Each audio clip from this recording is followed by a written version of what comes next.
विष कन्या म्हटलं त्यानंतर विष कन्या तुम्ही नवनीकरणांना उल्लेख केला होता, त्यानंतर विषवल्ली म्हटलं त्यानंतर तुम्हाला हिरवे साहेब आणि चिल्लर असं म्हटलं होतं. नाही, बरोबर आहे ना. त्या मला चिल्लरच समजतात, कारण त्या मोदींनाच ठोक समजतात, चिल्लर आणि ठोक. त्यामुळे आम्ही चिल्लरच आहोत. राहिला विषय की त्या किती महान आहेत, कारण सी ग्रेडच्या पॉप्युलर त्या हिरोईन आहेत, त्यामुळे त्या ग्रेटच असणार. सी ग्रेट पिक्चरच्या पॉप्युलर हिरोईनकडून ग्रेटच असणार त्या, कारण पडद्यावरच्या तारांकिता आहेत त्या. त्यामुळे आम्ही तर त्यांच्या दृष्टीने चिल्लरच आहोत. त्यामुळे आम्ही चिल्लर आहोत. राहिला हिरवा साप, हिरवा साप हा बिनविषारी असतो, ते जरा शोधा म्हणा जरा. हिरवा साप कधी विषारी नसतो. जे गवाऱ्या रंगाचे असतात ते विषारी असतात. गवार कलरचे गवाऱ्या ते विषारी असतात. त्याचाही अभ्यास करून घ्या, त्याचं उत्तर त्यांना मिळेल. केंद्रीय अध्यक्षांना ट्रोल केलं जात आहे, तुम्ही कसं बघत आहे? तुमचे केंद्रीय अध्यक्ष जे आहे त्यांना ट्रोल केलं जात आहे मोदींच्या. नाही, आमच्या अध्यक्षांनी जे वस्तुस्थिती मांडली ती खरी आहे. हे आमचे अध्यक्ष एका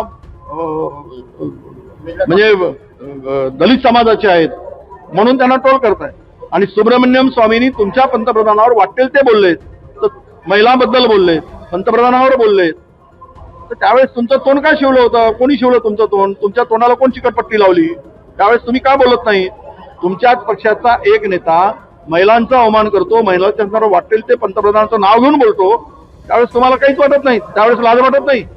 आणि आमच्या एखाद्या नेत्याने जर तेही दलित नेता म्हणून त्यांच्यावर तुम्ही तुटून पडताय.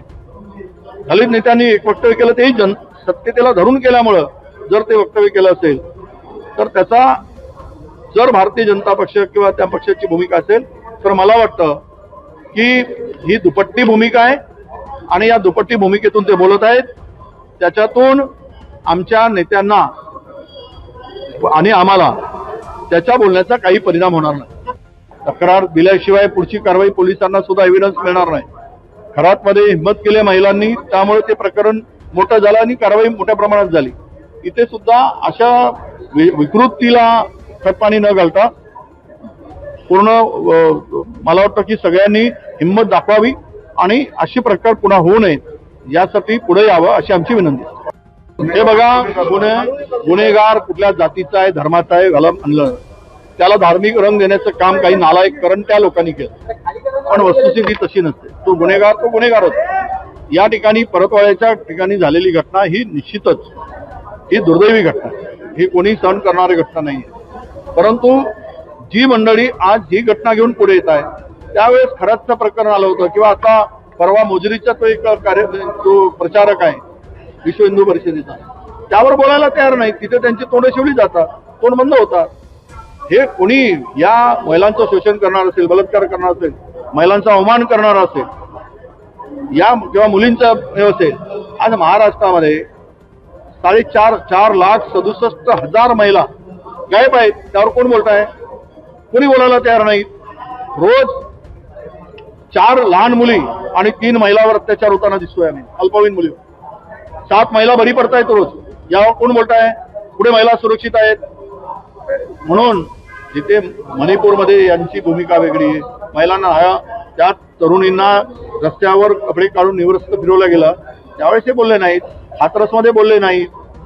जे बलात्कारी आहे त्यांची मिरवणूक काढली त्यावर ते बोलत नाहीत. त्यामुळे हे संपूर्ण महाराष्ट्रामध्ये बोंधुगिरीला ऊत आलाय, अंधश्रद्धेला ऊत आलाय, धर्मांधतेला ऊत आलाय, धर्माच्या नावाने काही खपवून घेणं सुरू आहे.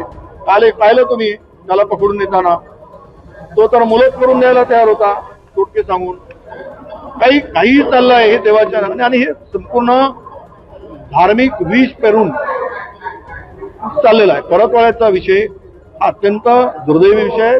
त्याच्यावर कारवाई सक्त झालीच पाहिजे. आणि याला कुठेही धार्मिक भावना कोणाच्या हे होणार नाही, त्याला गालबोट लागणार नाही, अशा पद्धतीनं या प्रकरणाकडे बघून कारवाई केली पाहिजे.